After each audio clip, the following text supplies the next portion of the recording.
5 minutes past 3 p.m. right here. That is East African time. This is the award-winning station that is A Farmers Media, where we do one thing only, just telling the story of the African farmer in the best way possible. And this is the Farm Drive Show with me, Conrad Kibe. And ZJ Timo. Yes, and being the 12th day of May, Yes, sir. we are going to be talking about a spice that it's international day. Actually, National Day Yes. is the 19th Of of April. Very true. So details of that and much more will be coming your way in a few. But also remember, we'll be here to make sure that you end your day in a fantastic way. So we'll be giving you the pan of the day, and at most we'll be giving you the traffic updates for those on the roads, and definitely the weather updates for those planning to plant, Yes. harvest, or do something in their farms, and Yes, definitely sir. for Yes, those sir. who are always have a problem of overdressing and addressing, and not just preparing themselves for the rain, for the climate. We'll be giving you the weather update. So usikonde ama usiende mbali. So thank you so much for being part of this conversation, and definitely it's a chilly or gloomy day because Kiburi FC kidogo ilishuka, but you know we crawled yesterday for Leicester to fly. They say we crawled so that they can fly. Wow. The nini was one. The agenda was one. Beat Liverpool. It's either we give our rivals, our neighbors, the league, and we make sure Liverpool does not get to top four, or we deny our neighbors the league and we make Liverpool get to top four. And Liverpool, remember, they are arch rivals, so it was utamu chungu. So We let take me the ask- lose yesterday eh. and make sure Liverpool remains at number 6. So let me ask, you're Yes. certainly sure that Liverpool is going to lose? It's not going to be part of top 4. Wow. All right. Yes, and you're playing tomorrow. Ha! Apparently. Sasa mbivu na bichi inajulikana kesho. Yeah, kweli. Sasa tutaona Kiburi lakini tuko na. Nimeshangaa naje leo. Watu wametulia. We don't. Mweni kiboko mlipo na Leicester. Yeah, we needed that kiboko because actually umeipigwa lakini si unaifeel. That's what we felt yesterday. Like tulitandikwa but because they are arch rivals and they felt so bad. But anyway, we move regardless because we have to talk about this spice. And remember, yesterday we started with the ginger. Yes. But today we're talking about garlic. And garlic, I was doing research, I found out so many things, so I have to share with you. But in the meantime, as you get into garlic is a garlic farming actually in Kenya.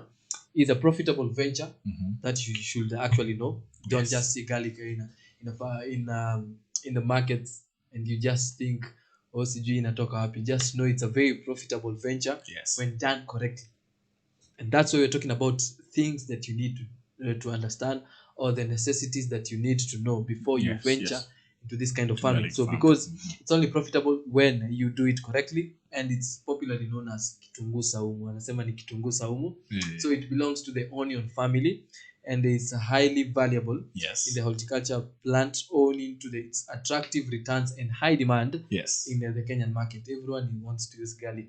Right now, wakati wa COVID-19, everyone is looking for garlic, ginger, lemon. Zinapelekana hivi. Zinapelekana tu venye ziko.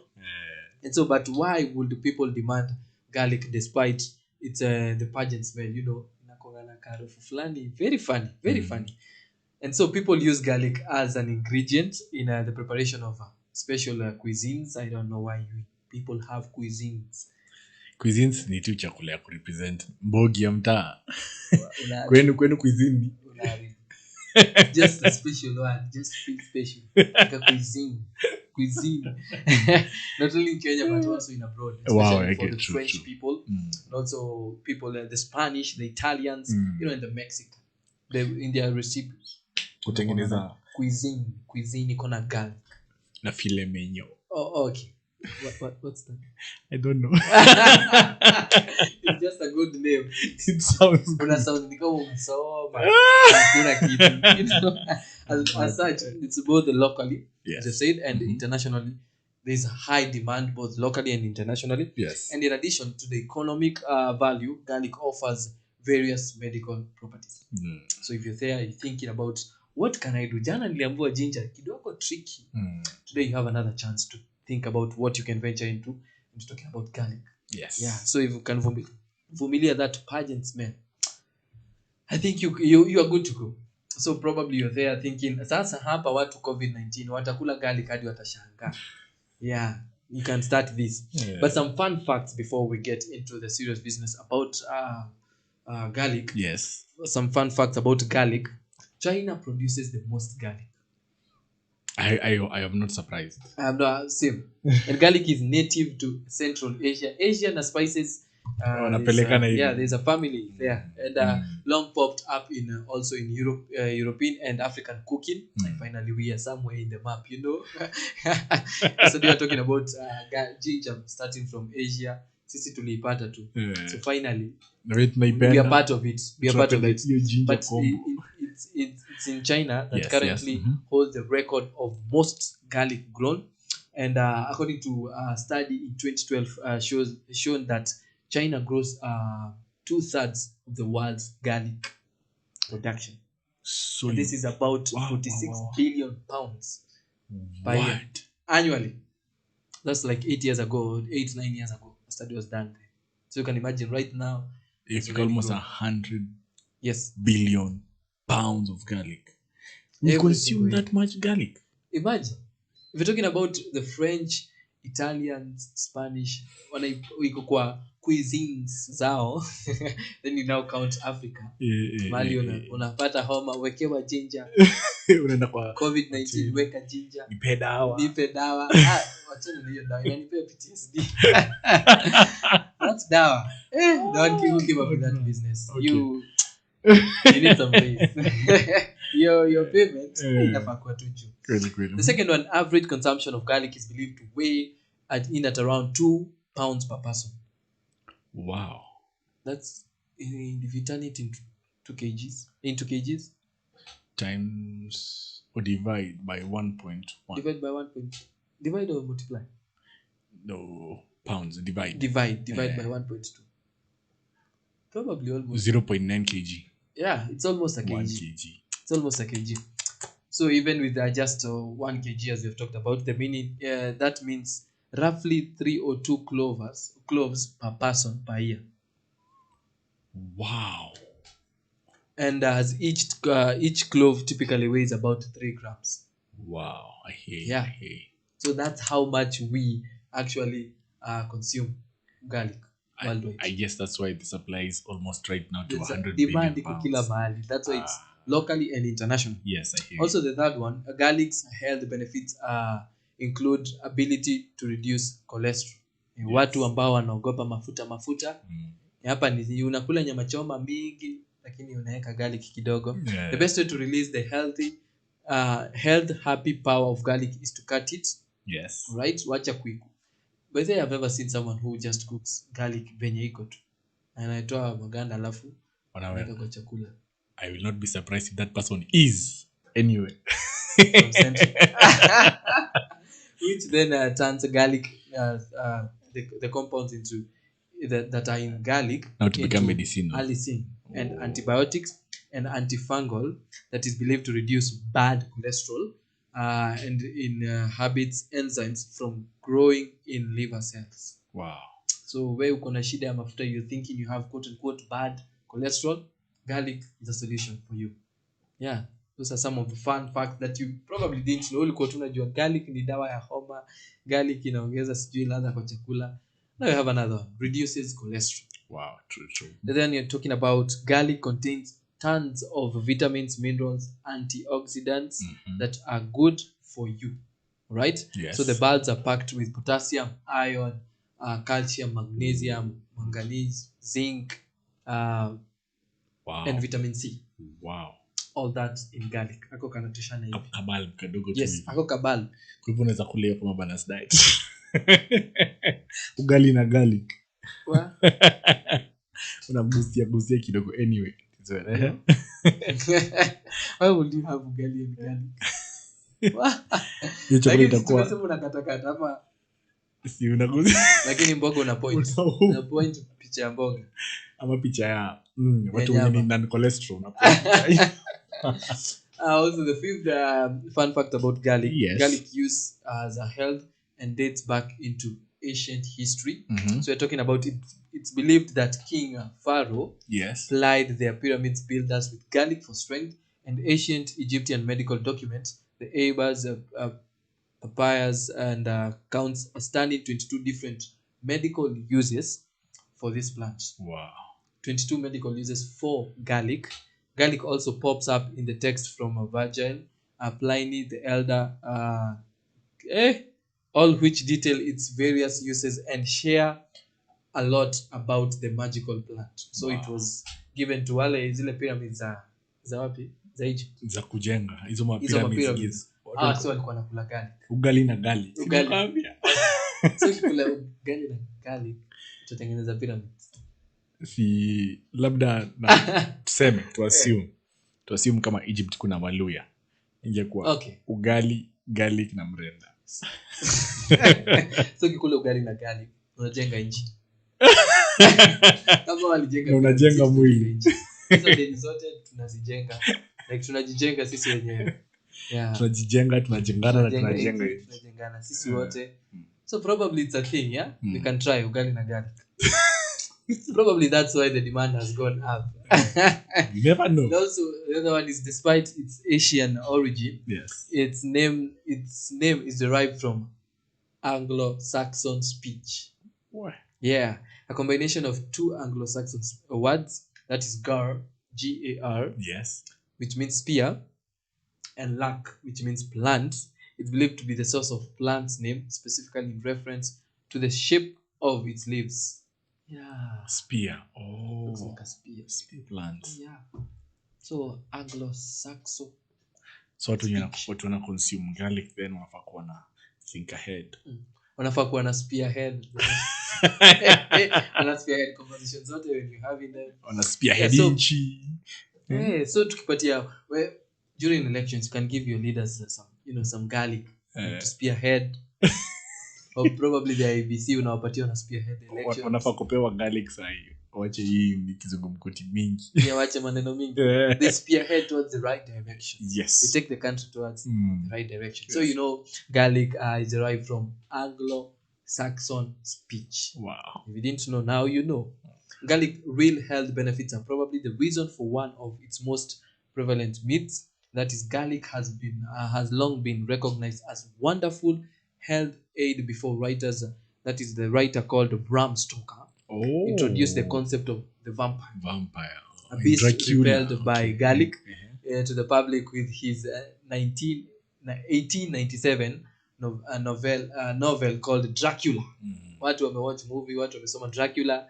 In the book, Van Helsing uses garlic as a protective agent, and it's believed that Stoker lifted the idea from garlic's many medical purposes, particularly as a mosquito repellent. Yeah, think of blood sucking. So a vampire is an enlarged mosquito. Yes. So you act like a mosquito. Wow. That is genius. That's genius. That's genius. Kama sahi kunanyesha, hatuna pesa za the mosquito repellent. Unaweka tu garlic. Unaweka tu garlic. Me know of vinegar. Tried and tested. Oh, wow. Me know of none. Vinegar and some little water. Alafu una spray. Ni mosquito repellent. Tried and tested. Menichanua. Unaweza sasa hata mimi nimechanuliwa garlic.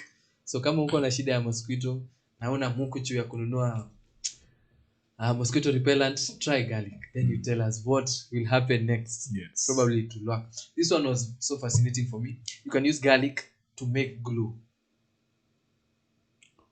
Wow. So the sticky juice that is in garlic cloves is often used as an adhesive, especially for delicate projects that involve fragile items like glass.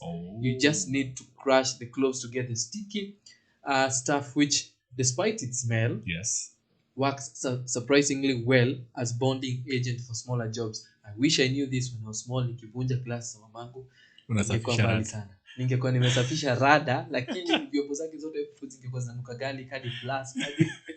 Nyumba inanuka garlic. Nimevunja vitu nimevunja. Unaambiwa wewe vunja tu. You are clumsy. Yeah, I was very I believe everyone was. Lazima uvunje it's a face in life. So ningekuwa najua hizi vitu mimi garlic vitu zetu zingekuwa zinanuka garlic. All our utensils zote hadi vijiko, glasses za kukunywa maji zote zingekuwa zinanuka garlic. So unaona kama wale watu wanaibanga vunja mifupa kama bado meno iko. Unafaa kuvunja glass kama wakati mamako alikuwa anazinunua in sets. Nakumbuka set ya kwanza ya pili ya wageni. Umeniacha pale kuvunja. Sasa itakuwa vunja glass. Okay. Apart from vunja, wacha kuvunja. Inasaidia kutovunjika kwa skin yako ivunji because clear up your skin troubles. So if you have in the skin troubles, I don't know what happens with the herbs, spices and the skin. Yes, there's a very very good relationship there. It's probably stronger than some of your relationships. So you can battle both acne and cold sores with garlic simply by slicing the cloves into half, applying them directly to the skin. Hold for a bit, then as long as you can have you can stand, and the smell, because the smell garlic nyingine and the antibacterial properties of the garlic will speed along the healing process. So for those who have acne, kuna shida ya vidonda kidogo, you can try garlic. I've seen people try avocados, I've seen people try so many things, all types of foods. Kutoa eye bags juu watu wengine wako na eye bags mingi, unaweza beba shopping yako yangu ya kila mtu kwa hiyo ofisi. Zile eye bags wako nazo hizo bags zote. So yes, those are some of the fun facts about garlic. You can try some more, you can Google, just do some research about some of the fun facts that you never knew about garlic, and probably you may be interested, you may see some business about it. Unaamua unatengeneza garlic, unaamua hii itakuwa ni dawa ya acne peke yake, made ingredients garlic only, no flavors, no additives, no nothing. So try to research or do more research on fun facts about garlic, and you might find some business ideas for you and venture into garlic farming. But before you do all that research, you need to understand what is into the garlic farming before you understand some of these fun facts. And we start with garlic farming, the seed. That is the most important thing before you start. Remember two things as always: have the patience and intentionality. Definitely true. You need to be focused. You need to have a business plan. You need to have all these things. Zinakuanga ziko pinned tu pale juu. Have some business plan, have your research done. Definitely you have to have land. Hautaziweka tu pale popote. Na mbegu za kupanda. So hapa kwa mbegu, we start first things first. Garlic growing is done using seed cloves.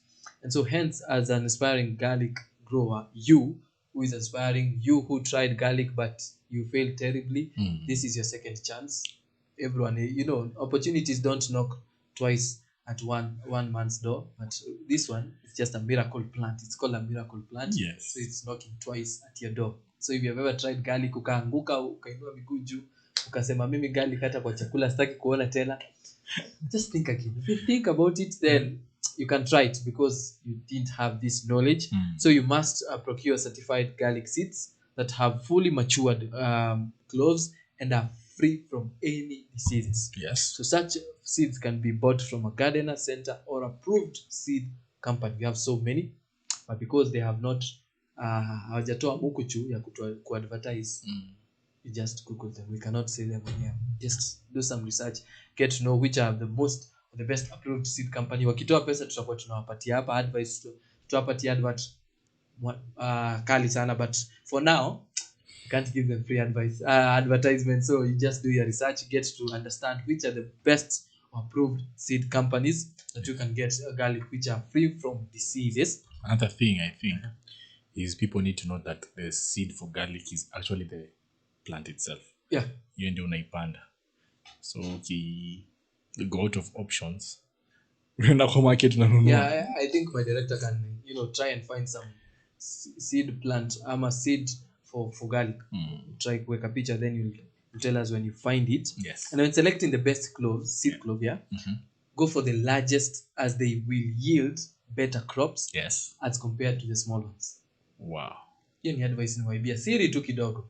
When you do it this pale kwa approved seed company, waambie mimi nataka ile kubwa, because this will yield the best or better crops as compared to the small ones. Okay. So that's very, very important to note. Yes. Then now coming to the varieties, there are 3 types of varieties. Yes. When you're choosing this. Remember, hata tujaenda kwa shamba, umepiga research yako, probably you've done your land preparation, depends with how you're doing it. Yes. But now you're into getting the knowledge. Yes. Remember, you've already done your research, you've known some, 1 or 2 things about garlic. Now you need to understand the varieties. That when you understand these varieties, it will work for me. Yes. This one probably won't work for me.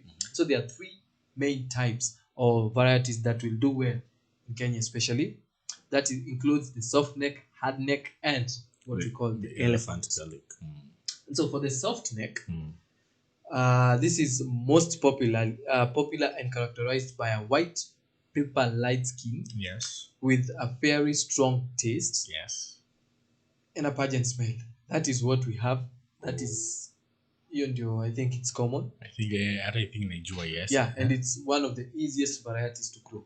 Ndio maana iko kila mahali. Yeah, and the soft neck has varieties. Yes. You have moja inaitwa California Early, California Late. Yeah, I'm not kidding. Yeah, ndani hiyo variety ya soft neck kuna California Early na California Late. You can try that. Go to your mama mbogo, mwambie kuna California Early kind of ginger. Kind of garlic.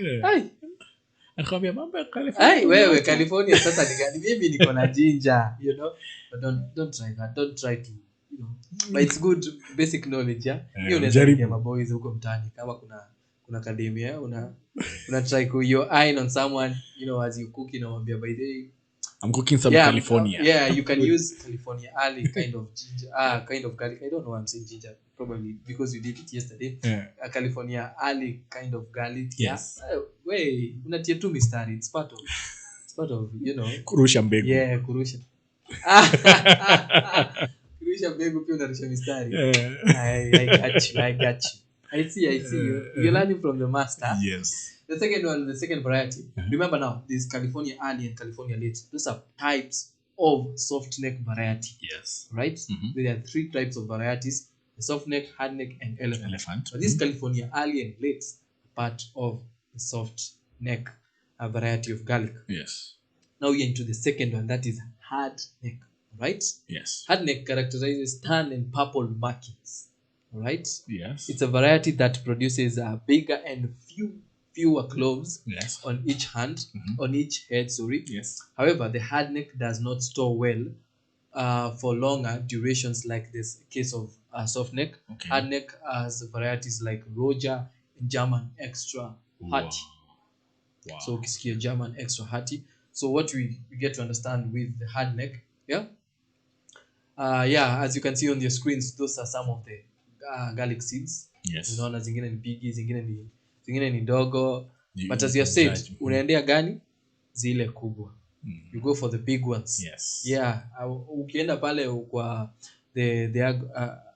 pale kwa the seed company. Yes. Uoneshe pia unajua kitu. Uoneshe wewe ndogo.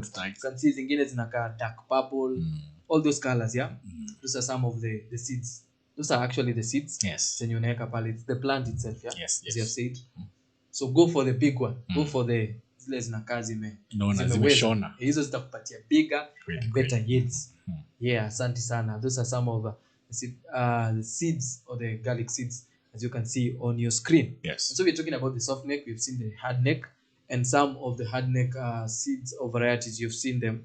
Hizo zinakaa purple markings. Tumeona kuna za white na za purple. So hizo zinakaa za purple markings. Those are the hard necks. Yeah. For the white ones, zile zinakaa light skin. Yeah, like white paper, like skin. Yeah. Not light skin, like skin. White, like skin. Zinakaa soft life kwa garlic. Zinakula soft life. Hizo ni baby boy na baby girl.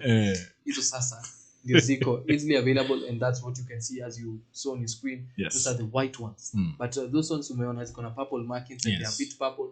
Those ones are the hard neck. Okay? Yes. For the elephant now, elephant garlic is characterized by a large head and huge cloves. Moreover, it possesses a subtle flavor. Yes. With a mild smell. Yes. As compared to the first 2 garlics. So hii inakwanga mild kidogo, alafu ni big kiasi, the head is a bit big. Actually, and yes, huge yes, cloves. very true. Yeah. You can get to know the difference ukienda kwa market. Kuna zile garlic unanunua, the ones that you get to buy, they have expanded alafu unaona ni kama kuna space katika. Oh, It's like yeah. they wanted to bulge. Yeah. That is part of the elephant. Yeah. It goes without saying, just see the name, just know it's elephant, so it's big. I think you are so lazy naming these things. You know, hii ni kubwa inakaa nini elephant, I just call it. Hii inakaa soft life, tuite soft neck. Hii inakaa purple nayo imekula.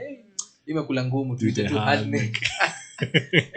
So those are some of the types of varieties. So if you're a first time farmer, yes, you want to do garlic, you can do the soft life. Imekula soft life, so the soft neck.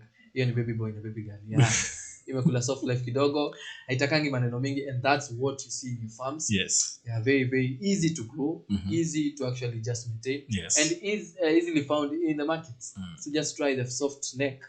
Yeah, but for the hard, kama unapenda vitu za purple, go for the hard neck, but you must understand how each variety is actually done. Yes. The process of all this, so that usikuje mahali useme mlituangusha manze, mlisema garlic ni rahisi kufanya, imekwama. But you didn't know the variety. It's very important to understand what variety you need. So if you're a first time farmer, you're first time getting into garlic, probably try and start with a soft neck. Wende ukipanda, how sio? Kabisa. That's very important. Yes, and definitely we're going to take a break, because when we come back, the most important one, climatic condition. We usiende kuweka garlic mahali popote. Juu umeambiwa uweke garlic, unataka kuishi soft life. Hata garlic zinahitaji soft life, just like you, whatever you want to live, the kind of life you want to live. So even the garlic needs some soft life. So you need to understand what kind of climatic conditions they need. Yes. And definitely you need to understand, most important, where we as farmers come in, the soil. It comes to soil testing, pH, and all that. We take a short break. When you come back, it's all about the climatic conditions na watu ambao wana overdress, underdress, and watu ambao wanajitayarisha to do some planting and harvesting. We'll be coming back with the weather updates. Don't go anywhere.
Celery is a marshland plant that comes from the same family as carrots and parsley.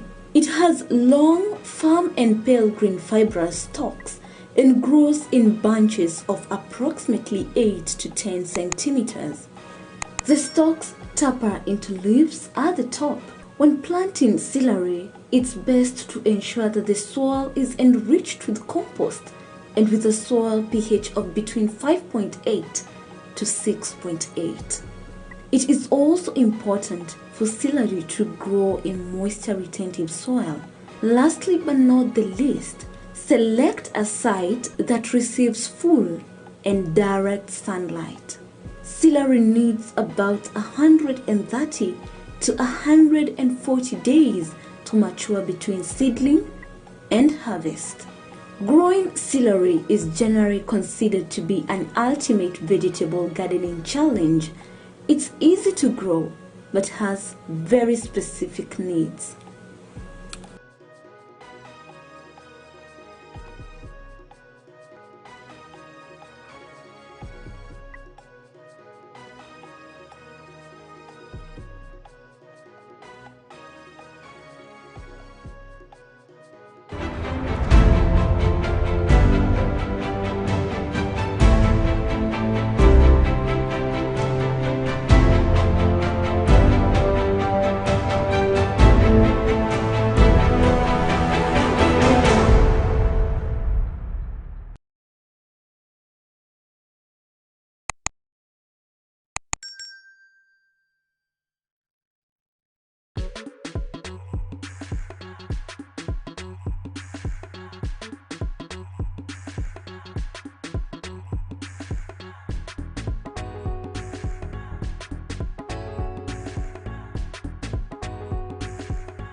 I work with just very funny people, very funny characters.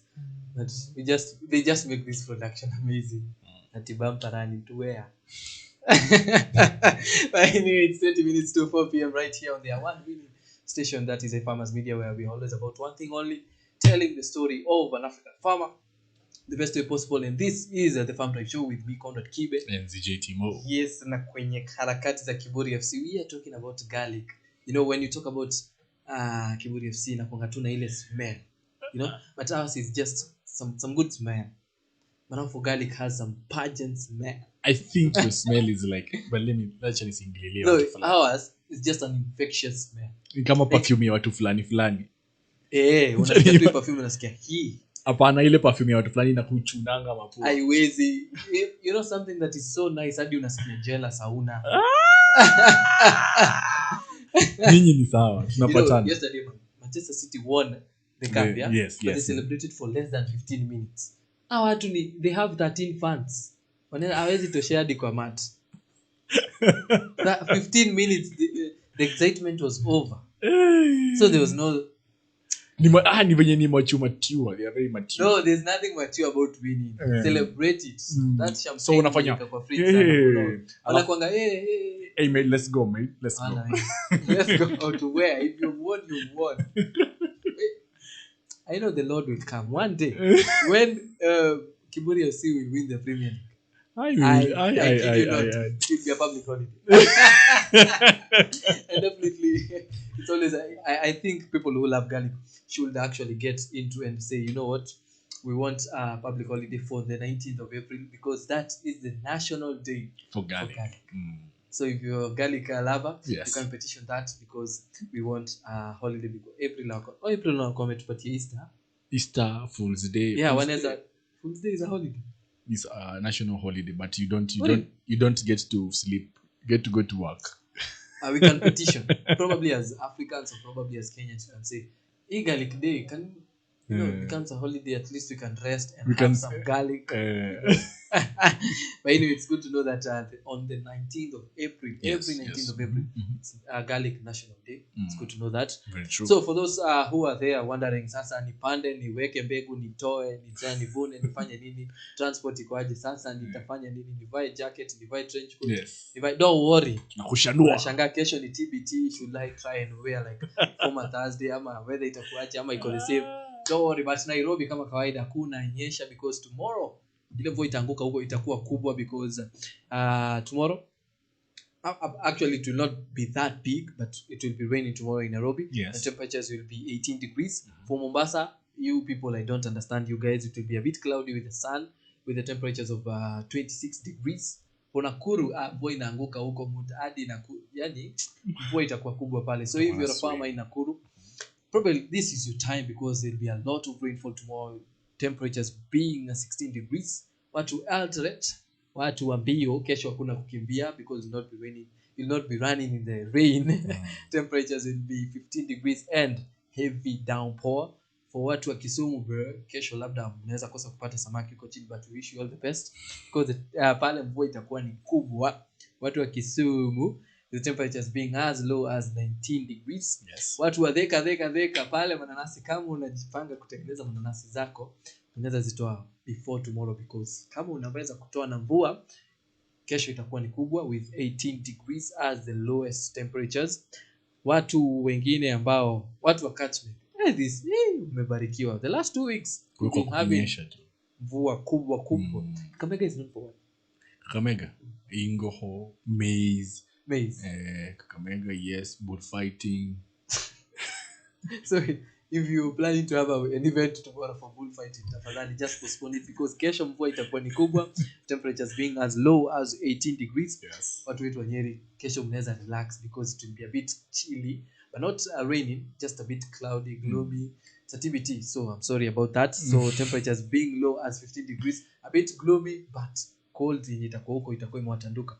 Watu wa Meru, whatever you just plant there, tomorrow is your day because it will be raining. So kama ulikuwa umepanga kesho kufanya kazi nyingine, it will be raining. Temperatures being as low as 17 degrees. Yes. Twende all the way to watu wa Machakos. Finally, if you don't have a good drainage system, watu wa Machakos, just be prepared before tomorrow because kesho kutakuwa na mvua, itakuwa ni kubwa. Temperatures being as low as 18 degrees. Watu wa River the same. Yes. Temperatures being as low as 18 degrees. And we wind up with watu wa Namanga. I don't understand. Kwani ni Friday tu kulinyesha because tomorrow be, the sun will be out. Mianga ya inakwanga ni mianga ya jua. Mianga ya jua itakuwa nje. Because tomorrow we'll be experiencing the sun, the temperatures being as low as 21 degrees. So be advised adequately, be advised well. So you can just check on your Google Maps. Itakwambia expect the rainfall to be at this time. Just be advised accordingly, so that kesho pia usitoke na vest, unafaa kutoka na trench coat ama jumper ya Arsenal. But I don't know why you do wear ama ya Man City Arsenal jumper. Yeah, Man City ni better, itakushield from so many things. But if you're trying to go harvest with probably a gloomy day, yes, and you're wearing an Arsenal hoodie, the irony of that. But anyway, back to ginger farming. But garlic farming. We talked about, before we went on a short break, we talked about some types of the varieties of garlic. Yes. We also talked about the soft neck, hard neck, and elephant. We also talked about the fun facts about garlic. So now, direct into the climatic conditions, what you need to know, what weather I'm supposed to be having, ama itakuwa tu ni mchezo uko nao mzaha, ama tulisema unaenda nyumbani ukiona ile L kubwa kabisa kwa sababu ya kutokuwa intentional. Guys, I have an announcement. I have an L from garlic farming. What do you mean by an L? A Subaru? Or a loss. Hapo umeniweza. So garlic farming performs well in medium to high altitudes of 500 to 200 meters. Yes. Additionally, garlic requires high temperatures of 30 degrees Celsius.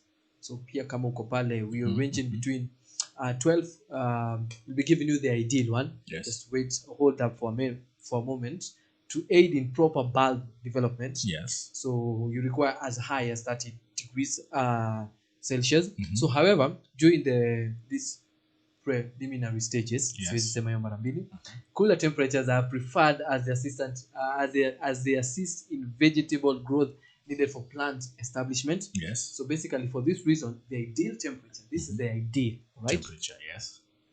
This is very, very important to note, that the ideal, ile mzuri, the best for the growing of garlic ranges between 12 to 24 degrees Celsius. Wow. Right? But it can go as high as 30 degrees Celsius. But the ideal, yes, tafuta hiyo location yako. Yeah? Kama iko between 12 and 24, just know you are doing the best. Apple is the best. So 12 to 24 is the best, right? But if you're between 25 to 30, hauko mbaya sana. Yes, yes. You probably can need that kind of high temperatures, yes, to actually help in the growth of the bulb. Yes. Bulb ni hako kakitu, right? Hako kasidi ni kabulb. Right? Yes, yes. And it's worth noting that excess rains and humidity is bad for garlic vegetation, yes, of the growth of garlic, as well as bulb formation. Yes. As such crops will perform well in areas with low rainfall, possibly substituted with irrigation during the initial phase. Wow, okay. When water is at most. And I think that also points out the fact that the garlic should now be in well-drained soils, because haitaki place waterlogged. Yeah. Get where there is water. Na pia ka humid, haitaki joto mingi sana. So well-drained soils, unapanda mzuri, maji na kunywa ikishuka. Yes. Some smart kabisa. Very, very important. Na umeanzisha conversation mzuri sana about the soil. We said soil testing. When it comes to soil testing, soil pH, you know what to go to. You know your PD. Unajua PD wako ni nani. Kila mtu anakuwa na PD. Uko na PD wa mboga, uko na PD. PD ni wengi. Unajua kinyozi wako pia ni PD. I don't know. Guys are just loyal to their barbers. I know. And also, hata wasichana wanakuanga loyal to mapedi wao wa pedicure na manicure. I saw that coming from afar. Nilikuwa nimeiona ikiwa huko imekuja iko. But I hear you, man. We are loyal. Yeah. Loyal people. We are loyal To the barbers. Definitely. So if you've tried and tested the farmers as your pedi WAP seeds, you know we do quality services at affordable rates. Prices, so definitely, if you've not tried and tested, you can ask around. You can just ask around. You'll be told our services of high quality and we are affordable. So just talk to us on our DMs, on our social media platforms, Twitter, Instagram, Facebook, all of them at A Farmers with an _ at the end. Remember, it's A Farmers with a Z at the end. end, ama Z ukipenda at the end. So ana underscore hapo kando on our Twitter handle, Facebook and Instagram. Pia YouTube ukitaka kucomment pale tutaicheki comment, lakini ukitaka kuslide into our DMs just do anything. It's free of charge money, just to DM and ask if you have seedlings or you have 1, 2, 3 things will help you. Yes. But if for instance right now we're talking about soil and you want to do some soil testing, you have quote unquote your virgin land or jui nitafanya nini lakini nataka kuanzisha na garlic, you know who to go to, just come to us. We'll be here and gladly be of help and benefit of you, because we all about one thing, you to attain your knowledge, definitely you grow your profits as well, right? So you know what to do. But in the meantime, kama umefanya soil testing and probably you don't know, you did some garlic farming, ukaanguka pale ukachukua L zako ukiwa umepelekea watoto wako na bibi yako, pole uko na mmoja, pelekea bibi yako ukamwambia ndio hii L yangu, guys, I'm not doing garlic anymore, we are not having garlic in this house because I'm having PTSD. Wengine wako na PTSD ya cabbages, but they outgrew that PTSD. So probably you tried garlic and you failed, because you didn't know the pH scale of your soil. You didn't know your soil type. All these things. Now you have another chance. Uko pale hujai test. You said mambo ya ukulima nimeweka kando because I don't know where I failed. Probably you failed because you never did your soil test. You know who to go to, as you've said. If I must just come to us, call us, DM us, just talk to us. Will be a great benefit to you. But just a sneak peek of what will help you, because the soil that is needed for garlic planting or garlic farming, the pH ranging 5.5 to 6.8. Kweli kabisa. Yes. Tukikuja pale kwako tuweke hivi tuseme yako ni 6. Wewe piga garlic bwana. Piga shughuli. You are good to go. You are good to go. Panda mbegu bwana. Panda mbegu sasa. Weka pale si ya 310. Ni hii mbegu ni ya garlic. Si ya pesa. Just do your thing. You have attained your knowledge. Now you know your pH is 6.0. Now grow your profits. Kweli kabisa. Grow your profits as a farmer. And for this reason, garlic growing is suitable, especially for Kenyan grounds, provided that they drain as well as the crop performs poorly in waterlogged soils, as Timo has said. Kama maji yako inakwanga stingy, ni hoarder. You know, by the way, I'm a very big hoarder. I hoard things. Nikikwambia niko na pochi yangu ya class 5 ile ya kuweka pens. Acha mchezo. I still have it. I cannot give it out. Why not? Hata unipe pesa siwezi. I don't know, I'm just a hoarder. It got to a point, siwezi rudisha hadi chupa ya soda. I'd rather pay for it. I'm just a hoarder. Sasa uko na collection ya chupa ya soda. Wakisema ni kurudisha kuna vile. I was even a hoarder of coins. I can't use coins. Sasa zinakwanga tu na imagine zitokee. Niko nazo mingi sana. Maana bobwangu. I remember there was a time there was a shortage of coins in the country. Nilipeleka mingi supermarket. Really kwa like jamani ball. Buying from us. I was balling those 1 shilling at 2 shillings. Uko na 1 shilling coins za 200 shillings. Manze uko pale uko high school na kwa 200 shillings at high school. That's a booster. That's a booster. But anyway, don't have soil that is like me, a hoarder. So just make sure see waterlogged. Shinda tu imeshikilia maji, nataka tu hii usiende mahali kana mimi, no, don't have just have a soil that is draining. You probably be having a soil that is 6.0 also in pH, but in waterlogged. Naamua kuwa kichwa ngumu inashikilia maji sana. So don't have it's poorly, it will do poorly, na utachukua ile yako kama kawaida tembea na hadi nyumbani.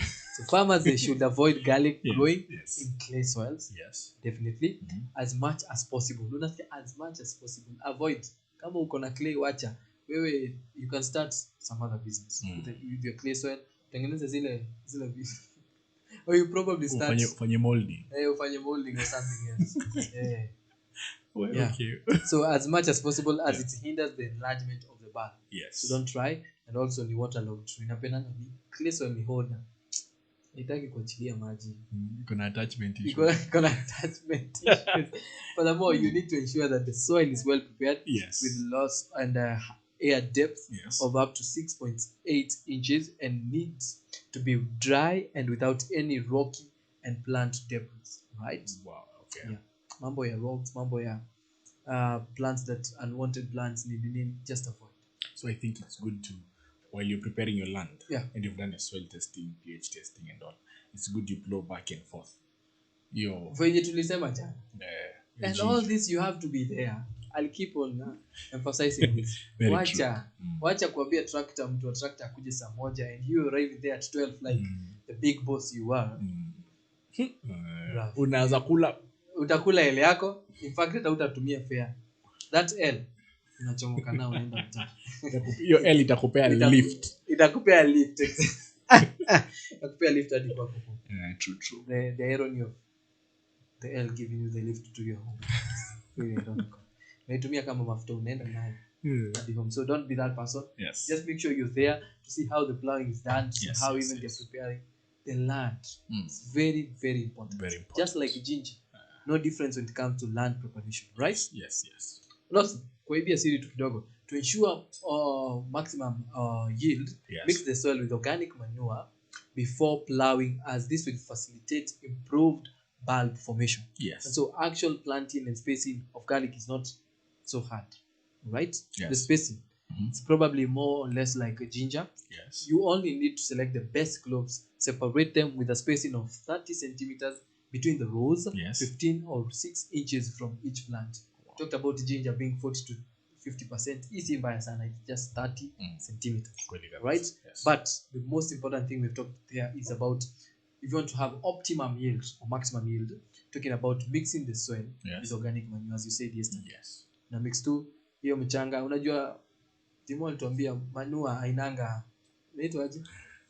Hizo descriptions zake. Ya kukwambia za nitrogen this percent. components zake. Yeah, component exactly. Haina component. So Kwa ni hivyo wewe angalia na macho unasema aha. iko hivi. Yeah. And actually also the amount of rotting, the more ina rot, the more inakuwa Oh yeah. nutritious. Na kwa very nutritious. So you can tell whether how this compost heap or this manure is going to do. Na isichome. Isichome the seed of the soil. Na kwa ingia pale ni kama imepewa pilipili.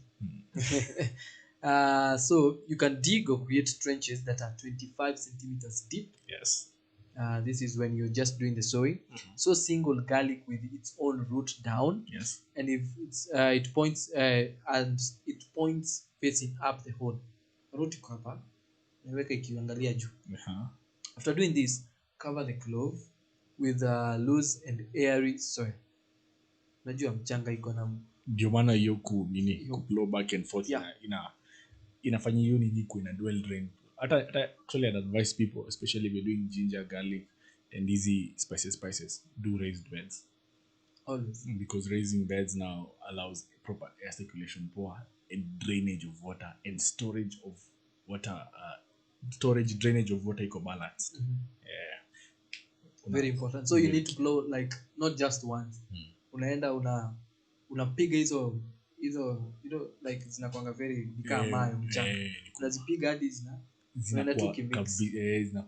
So unapitisha There's a lot of air circulation in the soil. Kabisa.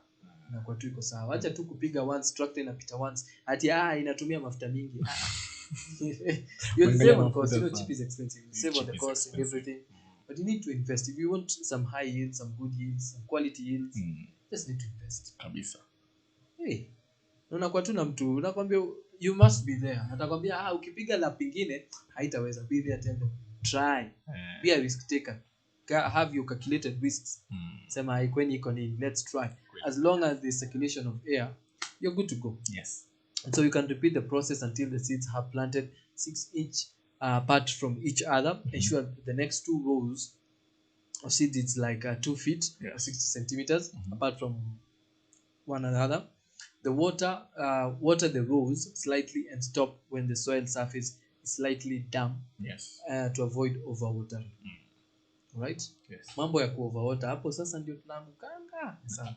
Actually, you can know whether the soil is kama iko na maji. Okay. You remember the test I told you, unaenda unapoka anotu ya plant kidogo, unadunga. Hata unaweza dunga tu your bed usikie kama iko na maji. Wali una kama set drip zako, unadunga unasikia kama iko na maji. Hiyo inakuchanua inakwambia hii like ni kama unadunga alafu unasikia ni kama your soil ni moist. Very moist. Unaona, so inakwambia ukifungulia usifungulie tu kwa sababu ni kama unataka kufungulia. Ati juu niliambiwa hapa nafunguanga saa 4 nikisipofungua saa 4 kama sheria and it's kuna treason. So unaona, but sisi kwa system niliambiwa 10 in the morning niko inafungulia lazima ni must. Boss alisema au manager alisema unapeleka uso wako mzima akiwa amepeleka nyumbani. Juu alisema inafunguliwa sana. I think you balance your reasoning. Ni vizuri kwenda kwa farm kucheki hizi vitu venye unasema presence yako ni muhimu sana. Very very very important. You need to be there. Even if you want these things to work, especially for farms. Yes. You know, farms si kitu unaweza control with gadgets. Tunasema sasa plow so germinate. You need to be there always. Yes. You know, and if you don't do it practically on the farm, and you're not there on the farm practically, then it's gonna be not a very good day for you as a farmer. So if you're not there physically, it will be a long day for you as a farmer, and whatever you're doing, itakuwa ni ngori sana. Okay. Actually, I remember while you were away, we came up with a proverb. Me and the viewers. A farm visit a day keeps losses away. At your what? A farm visit a day keeps losses away. That's a nice one. I can adapt that. Remember, a farm visit a day keeps losses away. Copyright that. You get your royalties. Watu wakitumia huko nje unapata royalties. At least unapata mukuchu. Manzi. That's a very good one. A farm visit a day keeps losses away. Keeps the losses away. Because it helps you keep track on what is happening in the farm. I like it. I like it. It's an amazing one. Yeah. Wow. Hey, kumbe mulisoma. Mulikuwa keen kwa darasa. Mulikuwa keen. That's an amazing one. So underestimate. Watu ni smart. Ni wangori. And excess water will actually make the seeds cloves rot before they can grow. Yes. Excess water will make the seed cloves rot before they can grow. Yes. Right? So we're talking about mulching. We talked about mulching in depth yesterday. Yes. And the manure application. Yes. It's the same one for when it comes to garlic. Yes. Just the way we talked about it on the ginger farming. It's the same one about garlic. Mulching is very important. Very key. Remember, 40 to 90 days. We tried it when you begin. Yes. The 40th day. Yes. And the 90th day. Yes. Kishaona tulisema ni kuchipuka. Unatoa mulches. Ama una redo the mulches. Yes, you can redo the mulches. That is probably 40 to 90 days. Yes. After you've done all that. Yes. And the manure application, I said it's very important. Very important. So we said it's manure application first. Yes. Ukishakoroga na mchanga. Yes. And it's good. Remember, this is the same, almost the same application on the move that you're talking about when it comes to garlic and ginger. It's almost the same. The difference is almost the same. Yes. And so when you've done the manure, right? Yes. Unaenda mulching tena. Yes. So it can be done almost the same day. You can decide to do almost the same day. Yes, you can decide. Actually, the way we talked about it yesterday. Okay. You remember we talked about applying nitrogen. Yes. Applying fertilizer. Yes. And mulching. While you're doing these activities, you're doing them. Unazifanya the same time. It's all at the same time, because when you're talking about the manure, the nitrogen, adding the nitrogen, and also the mulching, it's a difference of 40-90 days. Zote zinafanywa the same day. So you can decide one day, just wake up, do all these things at the same day. Remember, you're not promoting lazy farmers. Really. You're talking about farmers who wake up in the morning, very intentional about what they're doing. Yes. Just the way you're very intentional about going to work. Really, whatever you're doing, whatever puts food on your table. Yes. Now, right now, literally, garlic farming is putting food on your table. Yes. So you need to be very intentional. Just wake up, plan the day. That's why you need a calendar to know when is the 40th day, when is the 90th day, when am I supposed to be, what kind of fertilizer am I supposed to apply, and what manure am I applying. All these things, and the nitrogen, you just need to, and all this will be helped when you do your research well. Very true. And talk to an extension farm, an extensional officer. Yes, you can reach us here at farmers. So just all this is when you communicate. Yes. Remember, we're talking now to a first-time farmer. Yes. Who has never tried farming. Yes. Quote unquote, we talked about virgin farm. Yes. Hii hajaifanya kitu. Probably I'll inherit from the family. Yes. Pale, there's nothing they are done with the farm. Yes. So I may decide, I had garlic farming, and garlic farming is something I can venture into. Yes. So let me try. And you start with you've already contacted the farmers. They have told you, umekuja wakapima soil pH, it's good, 6.8, we are good to go, and all these things. Yes. So you need to actually get to understand what you need to do. And if you do it in the right way, remember we talked about it being very productive, and the demand is locally and international. So it's very important to understand the soil type, the soil pH of your soil, the climate of the soil, and all these things. Being intentional, very patient, and intentional is when you're very intentional, you eradicate laziness. Sure. And don't go back. We'll be right back after the break, definitely with more concluding on garlic farming and the kipindi Chalala Salama, and definitely the pan and the day in a fantastic way. And leaving you pans down.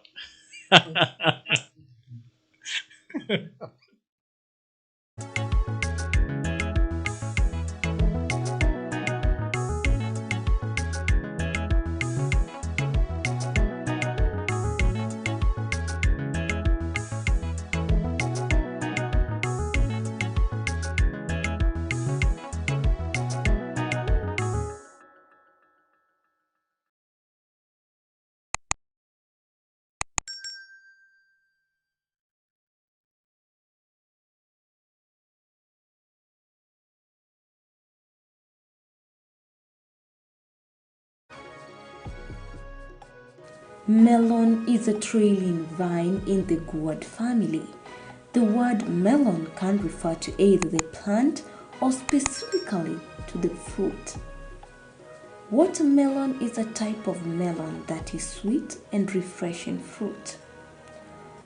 Watermelons can either be grown on home gardens for small-scale farmers or large-scale depending on the market demand. You can either transplant or plant watermelon seeds directly.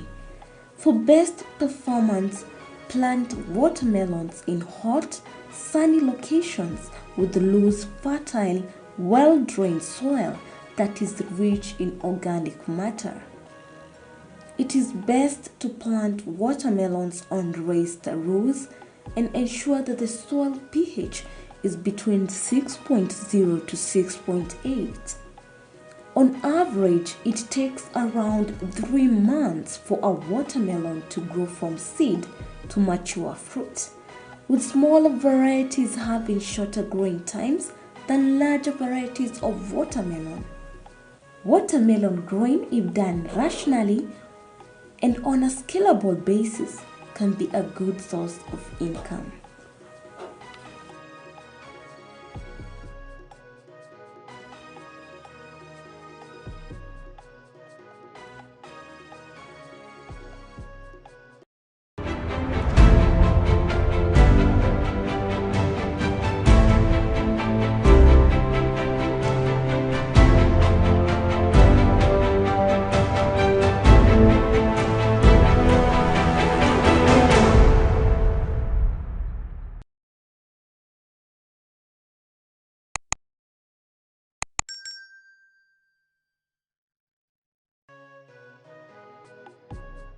Drip irrigation is a type of micro-irrigation system, or sometimes called trickle irrigation, that has potential to save water and nutrients by allowing water to drip slowly to the roots of plants, either from above the soil surface or buried below the surface from a system of small diameter plastic pipes fitted with outlets called emitters or drippers.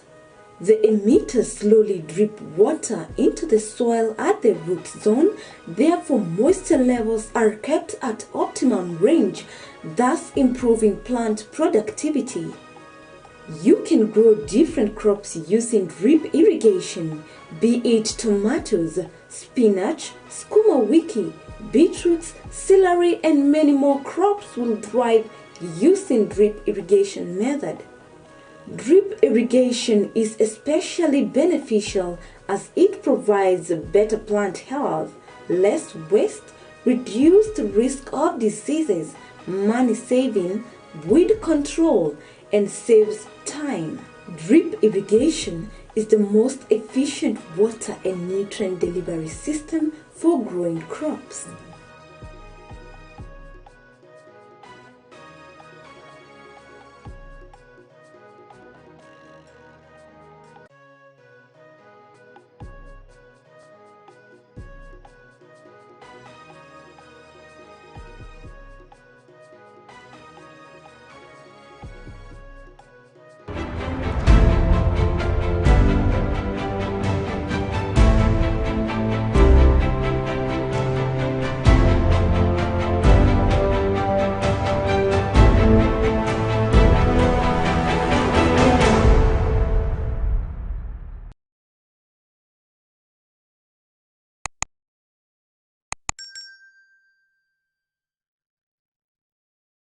Are you a farmer facing challenges in your farm?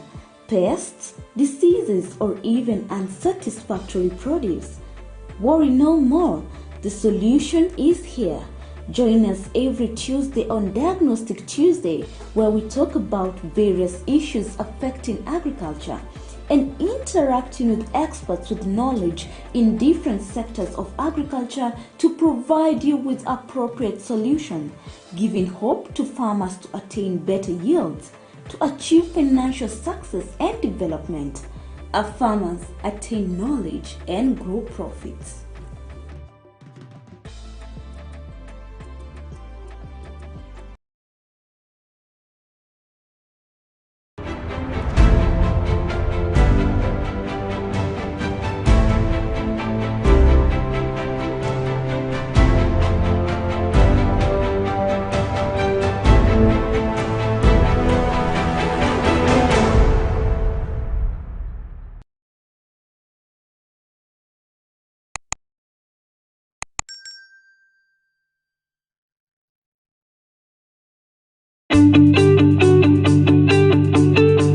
As we quickly progress from agriculture to agribusiness, market is key.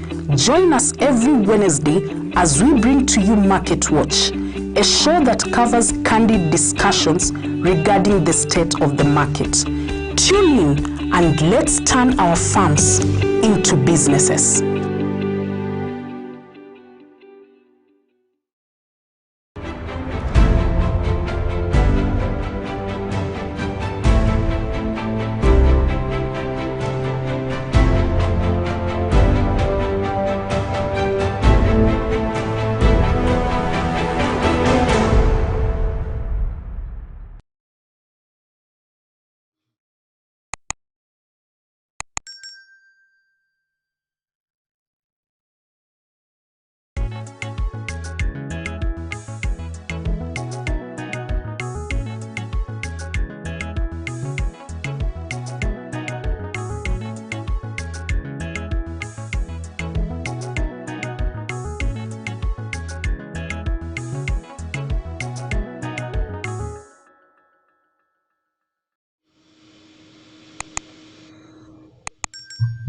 Quarter past 4 p.m. right here on the award-winning station. This is the Farmers Media.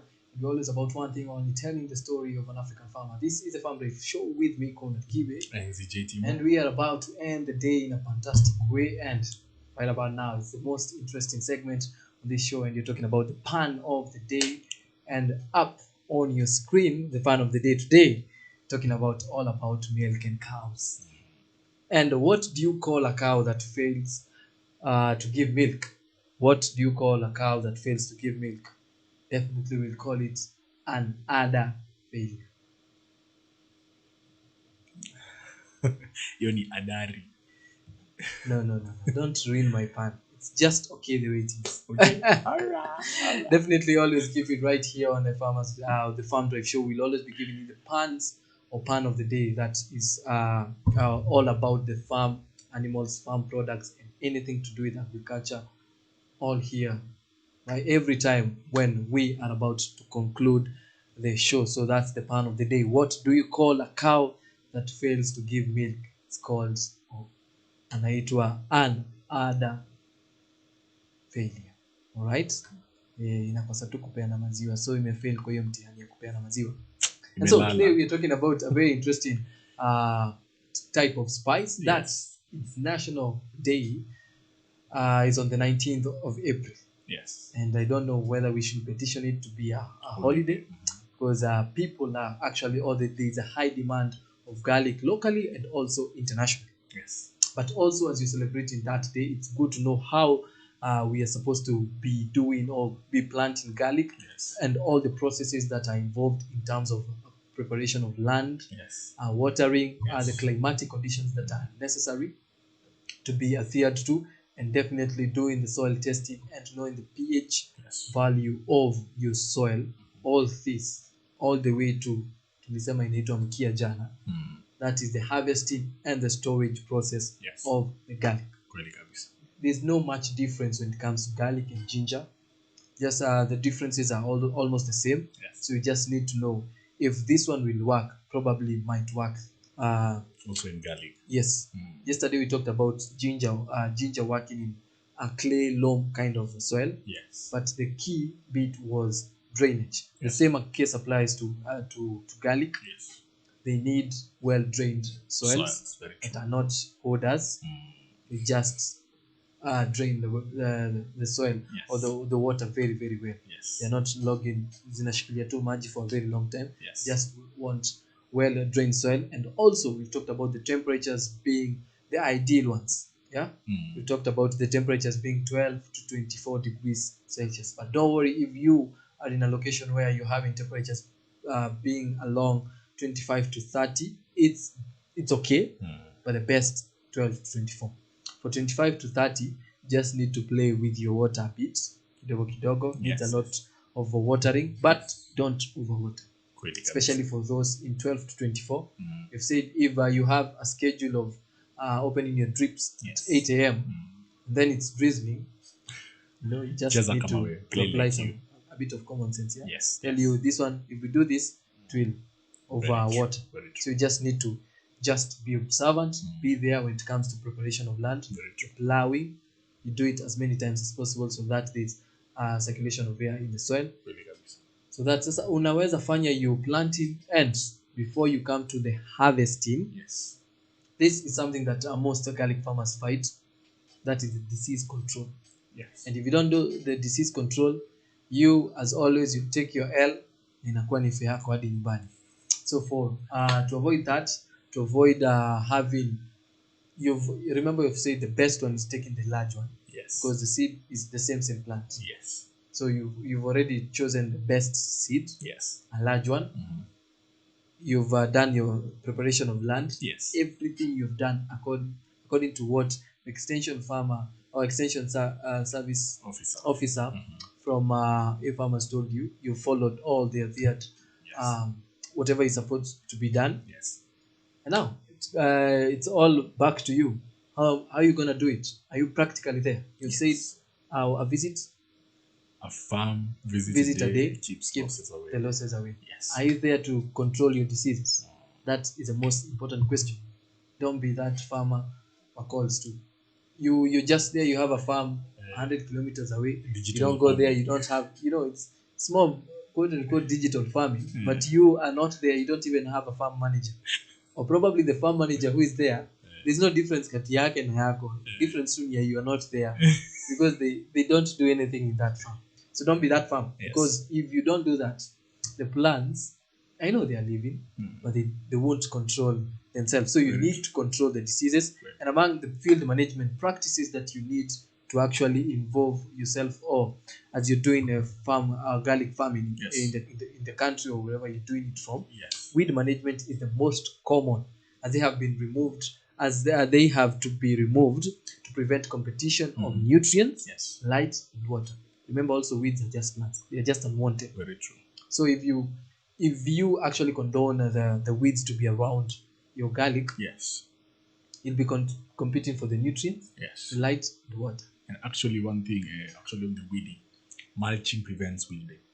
Weeding. And remember, we were talking about the 40-90 day interval of redoing the nitrogen, the fertilizer, mulching. and mulching. Yeah.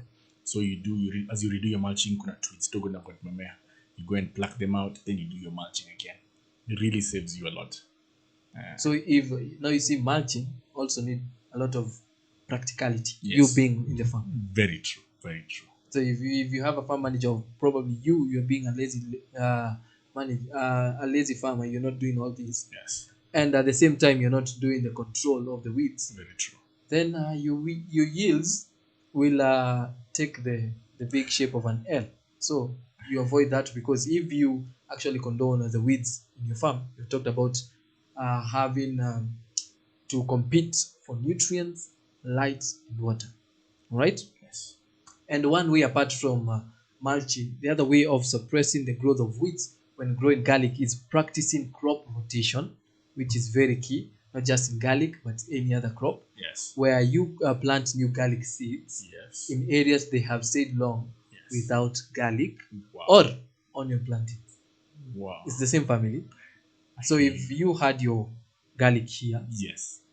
pale huko umeweka garlic, Yeah. you can rotate pale weke garlic, hapo wache pacheze where But probably this is where you had your garlic, pale ulikuwa na onions, Yes. ushavuna, you can take your garlic, alafu lete onions. alafu lete onions hapo. Unacheza kama wewe. Unachezea weeds na shindwa what is not happening. Iko kali. Kukadi. Kukadi. Exactly. Yeah. So you just need to do some crop rotation. Yes. Just make sure wherever you planted your garlic after harvesting, it's not advisable to just repeat the same place. Yes. You can just give another piece of land, weke hapo ama mbali ulikuwa umeweka onions. Remember, they are the same family. Yes. So there's no harm in Yes. it. Yes. Or probably if you've not done your onions, you can place in another part of your land Very that you true. had not planted the garlic, right? Yes. Yes. That's okay. So in addition to that, you can also remove the weeds by hand. Kawaida. You said you have laborers in your house, you have your kids, you have watu wanakuja kutembelea. Squad. Make them useful. Yeah, you have your Waingie squad at shambani, home. wache Just mchezo. make them useful pale kwa shamba. You can do by hand. You can do, as Timo said, mulching, Yes. also cultivation, or through the use of herbicides. I hear you. Anyway, whatever suits you, we always say whatever floats your boat, just do it, right? Yes. Yes. If right now the economy is not really stable and you don't have cash for the pesticides and all these, And the herbicides, Yes. please just do it by hand. Or probably you don't have the squad, Yes. or you don't have so many people who can do the laboring, just do the mulching then. When they are doing the mulching, it's two birds with one stone. Yes. I make the other way around. Knocking two birds with one stone. Two birds with one stone. Yeah, Yes. you've done the same. Yes. You've done the mulching, which helps in Water retention. water retention. Bado umefanya imesaidia in weed controlling the weeds and the diseases, right? Kabisa. Yes. Yes. So early weed management is very crucial, as it prevents substantial yield your loss Yes. when you're doing early weed management. Management. Very, very important.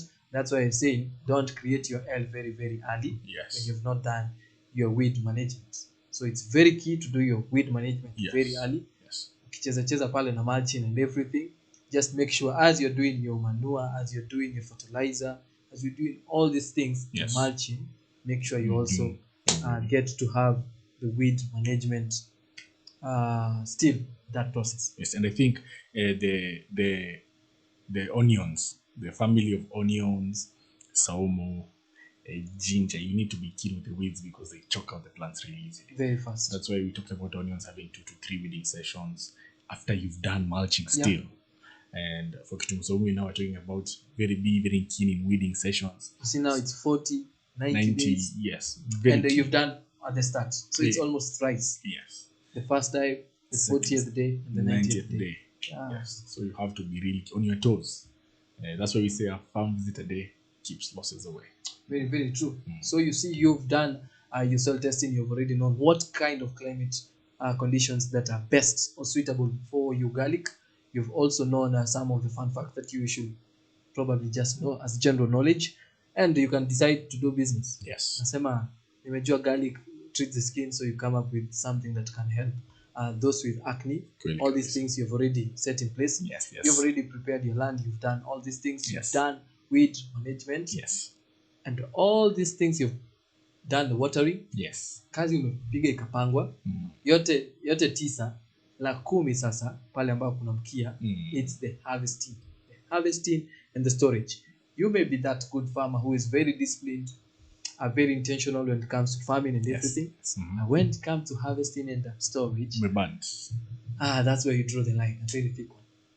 So the harvesting, very, very important. Very important. Usikule ng'ombe mzima alafu mkia. Yeah, pale where now you need to grow your profits. Remember all this, you've been helped by attaining the knowledge probably that you've received at A-Farmers. Yes. And you've done everything. You've been a good student. You've been a good farmer. But now, the last test comes at the harvesting point. And so different varieties, remember we talked about the soft neck, hard neck, and the elephant of garlic mature at different times. Thus, it's harvested at different times. They grow. Their maturity stage is different. So they actually harvested at different times. And since garlic head are buried in the soil and are not visible, the right time for harvesting is determined by the appearance of the foliage. Yes. The foliage. Yeah. I hear you, okay. So once the foliage has turned brown and dyed back, right? Yes. It's probably the right time to harvest. Well, actually, it's almost similar to onions. Yeah. With the tops turning brown. Ukishaanza kuona sasa imeanza kuwa brown. Alafu that imeanza nika it's like dying. It's like, I don't know how to explain. The time has come. It's like inakaa imeisha, ni hafifu. Haina nguvu. But it's like quote unquote died. Yes. And that top part is brown. Yes. Dark brown hivi. Darkish brown. Yes. Just know it's the right time. Here we come. It's time to reap what we sow. Yes. Literally. Right? Yes. And so a farmer, you as a farmer, as a ginger farmer, as a garlic farmer, should pay attention to the soil moisture levels when the foliage begins to turn brown to help determine when it's time to harvest. Very true. The soil moisture levels. Yes. As you said, ingiza kidole tu kidogo, unashika soil type. Make sure umeingiza ndani mimi nakwambia moist soil unagana. And as you see in harvesting, and you've noted the brown foliage leaves, and you've seen it, then that most likely means that your set is ready. The set that you've done at the same time is almost because ready. You did it at the same time. So it will take around a week to monitor. Okay. To monitor. You are a bit keen. Yeah. And be really keen, because providing water in these times inafanya zioze kama ziko ready. You see. So hiyo wiki moja una monitor tu, unatoa kesho unatoa moja hivyo. Alafu sema because if the sun ikitokea tu mzuri ya if the sun yale yake yanga yake. So this is very keen, especially during this time of the heavy rainfall. Yes. So this is for you if you've done your garlic, probably you did as your first time. It's your first time doing garlic and you're about to harvest, especially during these times of heavy rainfall. This is for you. If the soil is fairly wet for longer periods, especially as I said, during these times of heavy rainfall, the garlic may be ready to be harvested, but the foliage is still slightly green. Yes. So these times are when you need to actually be very, very careful. Very careful. Unaweza kuona ngoja dark brown, the dark brown ungoje mpaka ungoje. Until now probably mvua ishe na zilikuwa ready kitambo sana. So you need to be very careful. Very careful. You may be waiting for the dark brown, and it's very, there's a lot of moisture in the soil because of the heavy rainfall. Yes. Alafu uko pale unasema nangoja dark brown, nangoja the brown color, so that ni vitu ziko sawa. So you don't have to. Yes. you probably may be ready Yes. when you actually it's still slightly green. Yes. So just be very careful, especially during this time. If you have done garlic, wherever you've done it in your house, up or kitchen garden, Yes. or you've done it in large scale, you've 2 acre yenye iko mbali, Yes.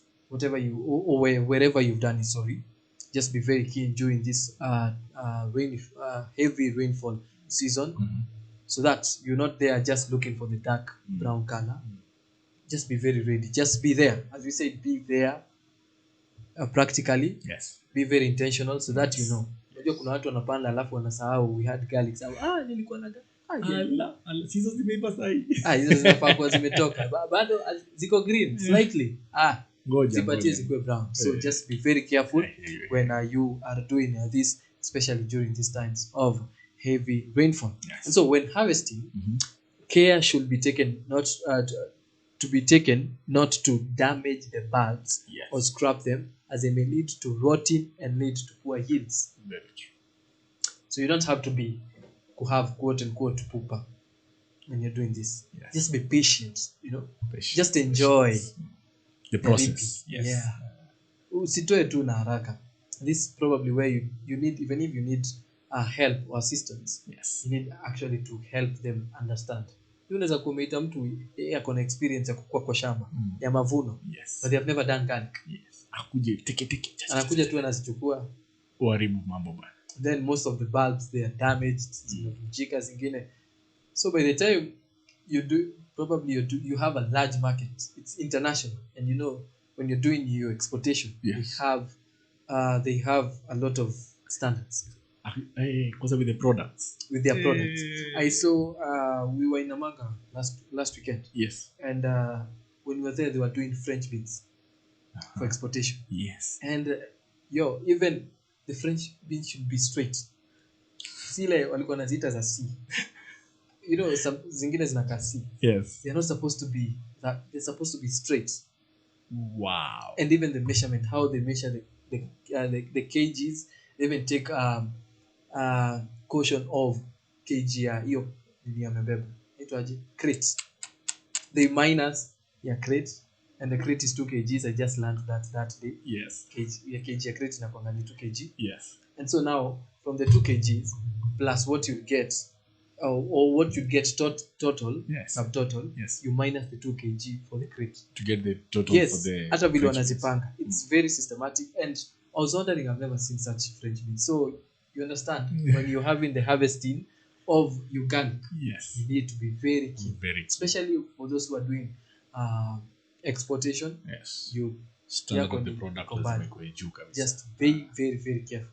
Juu hazitakubalika pale kwa airport. Na ni kweli. And if you think about it, when you're talking about the elephant, ni bulge. Now you've seen some type of elephant garlic in a bulge alafu iko na space katikati. Yes. That is now bad harvesting we're talking about. Actually, I have seen, and they are sold actually in the market. yes, they're sold because they survived during the storage time, or they reached the market early. Okay. They did not get spoiled on the way. Okay. But that is a high. You're increasing the risk of it getting spoiled early. That's amazing. So nikiona hiyo najua kuna mtu pale alifanya mbaya.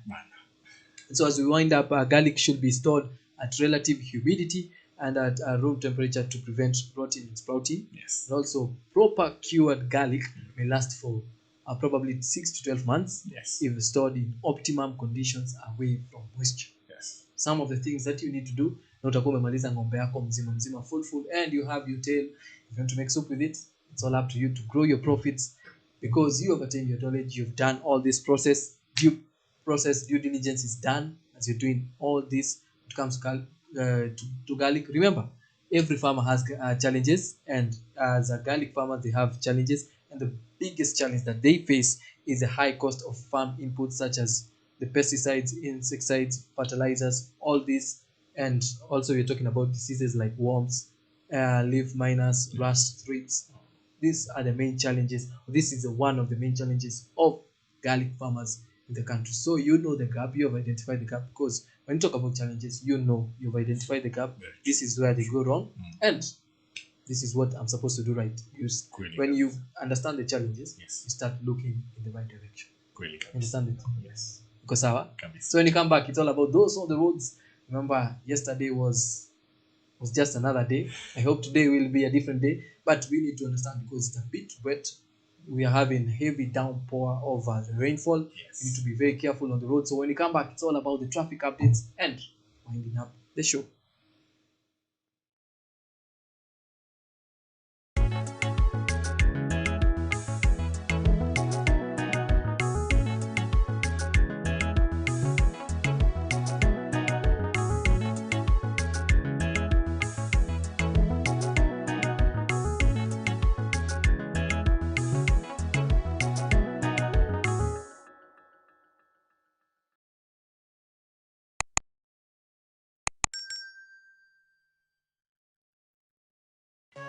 A nursery bed is a small area of a yard or garden that's used for growing certain selected plants.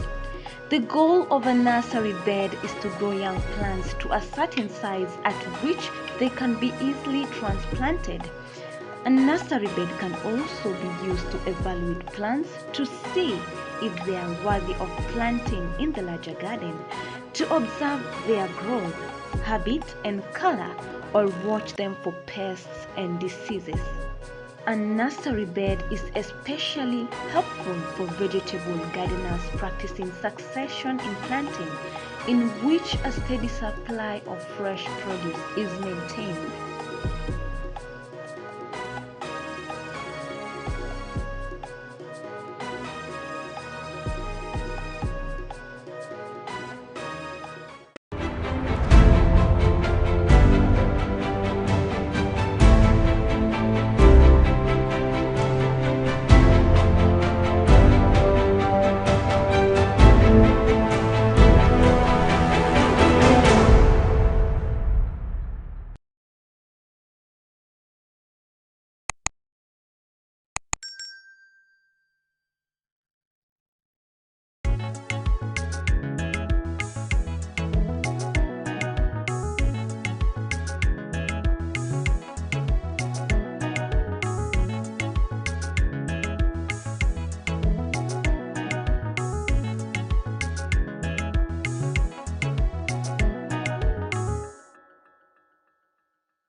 And welcome back to the Farm Drive Show with me, ZJ Timo, and definitely Conrad Chibe here, where we tell the story of the Africa farmer. Exactly.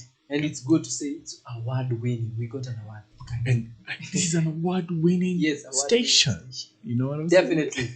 And as we get those awards, there are people on the roads and they will not be getting any awards because it's messy, especially Mombasa Road. Yes. Definitely starting wapi. Mombasa Road is a mess. The contractor kuanzia watu wa Mlolongo all the way to Cabanas. Yes. It's a mess. It's a mess. And for the first time, southern bypass traffic near China Construction Residence before Langata is a mess, complete mess. And I can see floods in the South Sea. It's not really looking good.